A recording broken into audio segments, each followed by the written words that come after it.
I think Lu- Luna can hear Sandy somewhere down there. He's been sitting there all night on the front porch. He has not got any rest, the poor thing.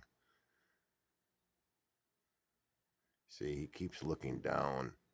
I think she's down there below to the left of him.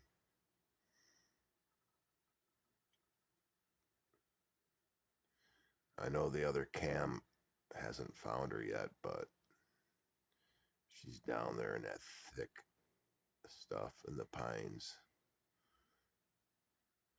How sad. It went from enjoyment every day, waiting for these guys to fledge, to what happened yesterday. It's just sad.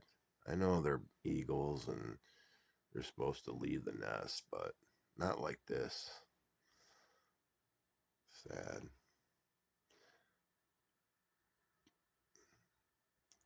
Look at him.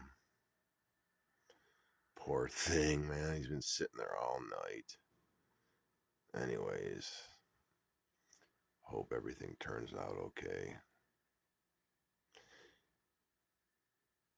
Stop the fireworks show. Who cares about fireworks?